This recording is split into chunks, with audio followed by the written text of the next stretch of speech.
I wanted to build a credit card that Gen Z would actually keep in their wallets. I couldn't just guess at their motivations. I needed a data-driven sidekick. So I sat down with Claude and laid out a high-stakes challenge. I'm a product manager looking to launch a Gen Z credit card. Show me the last 5 years of their spending habits. Tell me exactly what they're buying. And give me the why behind the program considerations. What Claude pulled back wasn't just a list. It was a roadmap of a generation in flux. We tracked the top spending categories from 2020 through 2025, and the shift was undeniable. As the world changed, Gen Z doubled down on dining and food services and entertainment and media. They weren't just buying things. They were buying access to experiences, right down to the game add-ons and microtransactions that define their leisure time. As I dug into the research, I saw a fascinating spending to savings imbalance. By early 2025, their spending was nearly double what they had in savings, yet they remained fiercely value-driven and selective. Claude highlighted that while they love a good dupe, they are increasingly returning to in-store shopping to touch and feel products before they buy. They are a generation of researchers, balancing a sustainability focus with a pragmatic need for affordability. The real surprise came when we looked at payment method preferences. There's a massive wall of credit card hesitancy, driven by a deep-seated debt aversion. They prefer debit and BNPL because it feels like they're in the driver's seat. However, 86% know they need to build credit. They want financial literacy and education baked in, with transparency and no hidden fees as a non-negotiable contract. By the time we finished the prompt and response cycle, the vision for the product was clear. It's a digital-first experience that rewards values alignment, like ethical sourcing and social impact, while providing the security and privacy guardrails they feel they currently lack. We aren't just building a card but also a tool for financial empowerment.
I realized that to truly win over this generation, I couldn't just launch another piece of plastic.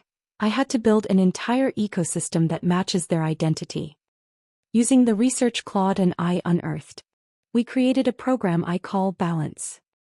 It's designed to meet Gen Z exactly where they are, caught between the heavy reality of rent and utilities and the deep desire for meaningful, Instagram-worthy experiences. It started with a dual-card ecosystem. I knew from the data that they reach for their debit cards first, so I made the debit card the hero of the story with an optional credit-building tool attached. To address that debt aversion, I integrated FlexiPay feature across both cards. Whether they're buying a vintage haul or a concert ticket, any purchase over $50 can be instantly converted into transparent installments. It gives them the buy now pay later flexibility they crave without mounting credit card balance.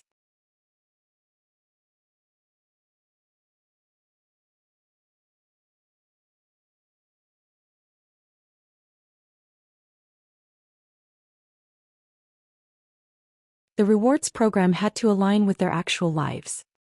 I'm talking 5% back on live events and 4% on travel, because I know they'll cut back on everyday expenses just to see the world or their favorite artist. And since they're moving back to physical retail, I added a bonus 1% for in-store shopping.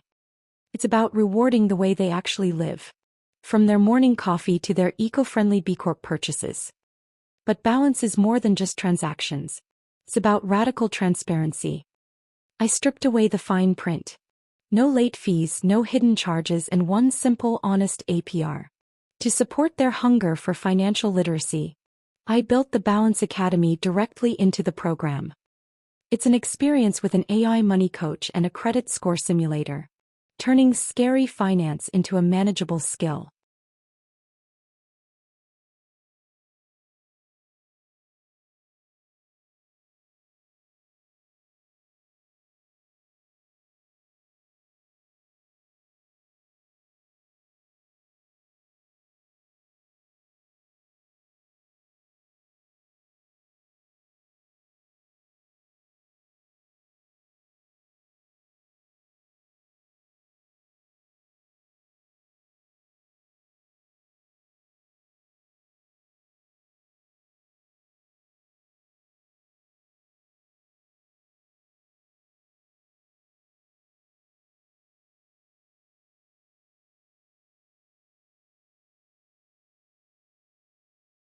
Finally, I made sure the program reflected their values. Every card is made from recycled ocean plastic, and the app includes a carbon footprint tracker. We're even putting our money where our mouth is by directing 1% of our revenue to community causes. By the time I finished the blueprint, I realized we weren't just offering a financial service.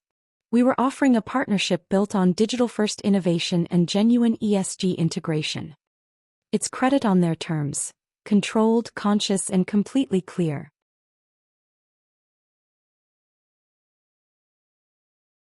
I wanted Balance to be more than just another card. The research was clear. Gen Z is craving the tactile world again.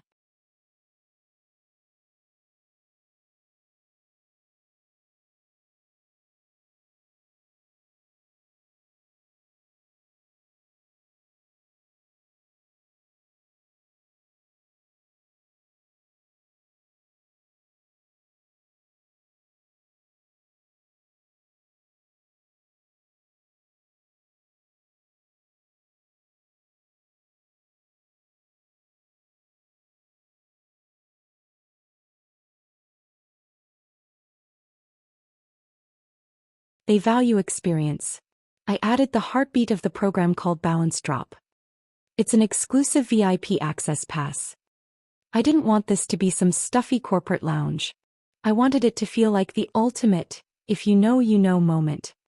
We're talking about curated vintage markets, sneaker drops, and DIY workshops.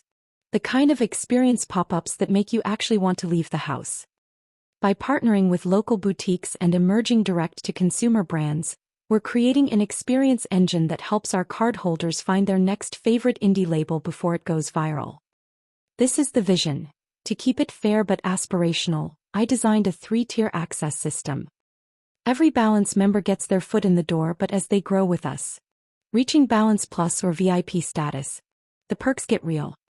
We're talking guaranteed entry, bringing a squad of friends and access to a VIP lounge where they can actually recharge while they shop.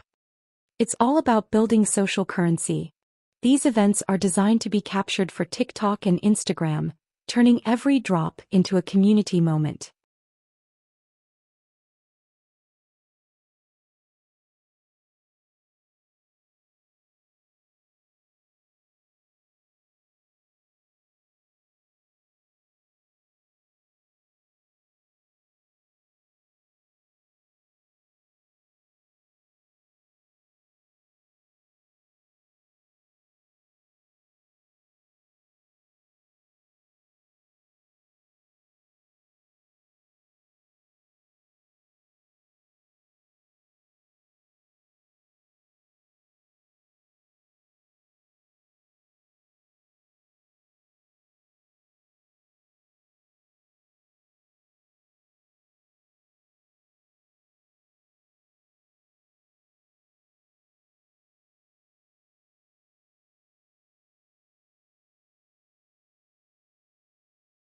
We can focus the launch on flagship cities like NYC, LA, and Austin, making sure we stayed values-aligned by hosting clothing swaps and showcasing sustainable brands. By rewarding them with 2% back on event purchases and bonus points just for showing up, we aren't just facilitating a transaction. We're fueling their love for in-store shopping and community building. We've effectively turned a credit card into a membership for a lifestyle that values the planet and real-life connection.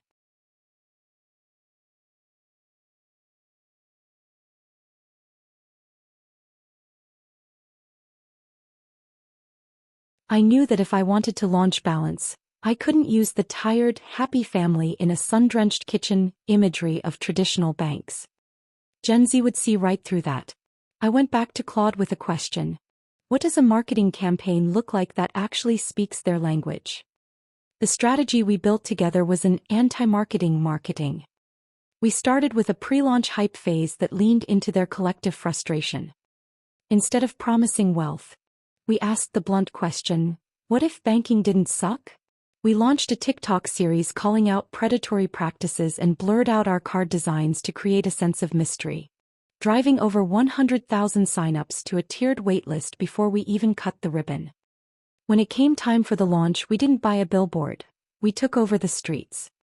We synchronized balance drops across 7 cities while 50 micro-influencers, people this generation actually trust, flooded TikTok with the same message on the same day. We even dropped a 15-minute YouTube documentary following our real beta testers, showing the messy, honest reality of managing money. It wasn't about aspiration. It was about authentic creator partnerships and being honest about money being hard. As we moved into the growth and retention phases, we turned the brand into a community. We launched a college campus ambassador program across 100 schools and hit the festival circuit at Coachella and Lollapalooza, providing the one thing every Gen Zer actually needs: charging stations and artist meet and greets. We moved our core conversations to social media, creating a space for peer-to-peer support and #balance stories where users could share how they were actually using the Balance Academy to educate about their finances. I realized that the name Balance was a bit too safe. It sounded like something a traditional bank would name a savings account in 1998. We need a name that feels like a lifestyle brand, not a math equation. So I went back to the drawing board with Claude to find a name that actually stuck the landing. We landed on Daylight. The moment we saw it, everything clicked. It's a direct response to that deep-seated Gen Z need for radical transparency. It's the ultimate anti-shadow brand. No more hidden fees lurking in the fine print or mysterious interest rates. We're bringing everything out into the daylight. But we didn't stop there. We looked at solid, which hits that perfect note of Gen Z slang, meaning something is reliable and high quality. It's an affirmation: stay solid. Then there was tempo, which played right into our heavy focus on music festivals and concerts. It suggests that you're setting the rhythm of your own life, not marching to the beat of a debt collector's drum. We even toyed with actual because in a world of curated filters, being actually good is the ultimate flex.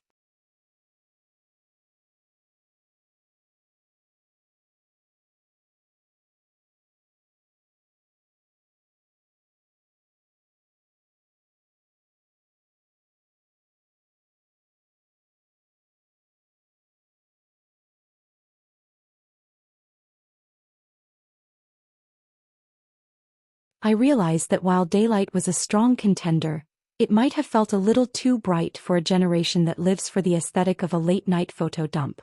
I needed something that felt like a lifestyle brand you'd actually want to tag in a story. So I went back to Claude and asked for alternatives. The option, Candid. Candid isn't just a name, it's an ethos.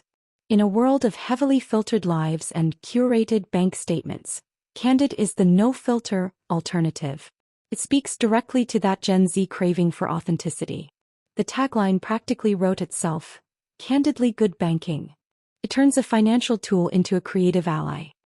We also explored Clear, which is the ultimate literal promise of transparency, minimalist, powerful, and impossible to misunderstand.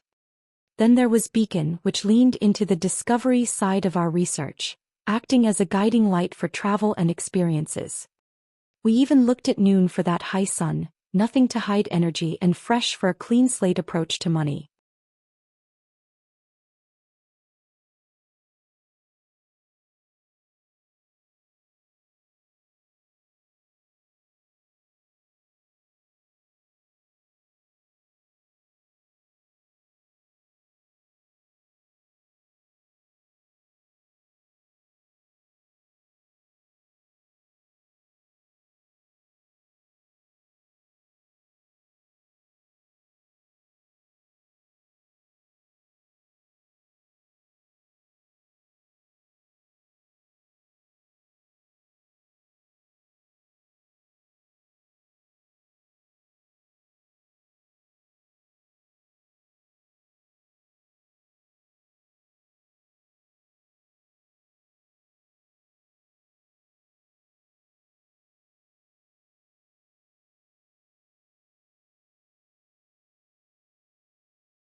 I realized that while Candid was a strong contender for transparency, but it didn't quite capture the movement of Gen Z's lives.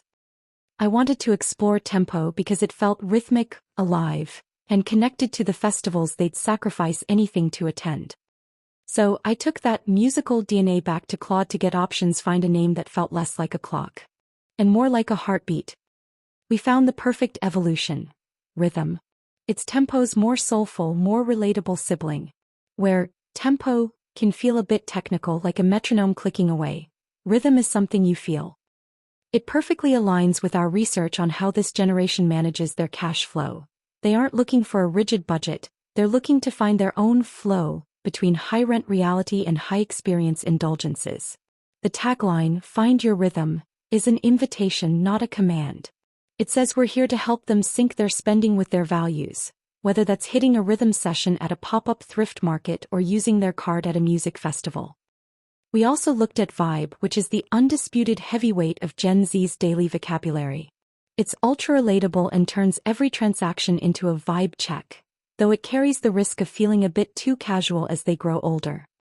On the more sophisticated end, we explored Cadence, which has a beautiful, refined musicality to it, suggesting a steady, reliable pace. We even jammed on Beat for that high-energy hip-hop influenced drive, and Sync, which highlights the harmony between their digital wallets and their physical lives. Ultimately, Rhythm won out because it's the ultimate bridge. It connects the digital-first ease of the app with the in-store pulse of our pop-up events. It's a name that works as a verb, helping them rhythm their spending, and as an identity. By choosing Rhythm, we aren't just giving them a piece of plastic. We're giving them a way to stay in step with a world that's moving faster than ever. I've taken the entire blueprint, from the no-filter research phase to the final branding, and consolidated it into a high-impact presentation structure. This is the Rhythm Card Program. The Rhythm Card Program presentation will start with the tagline, "Find Your Financial Flow." We are targeting the experienced generation.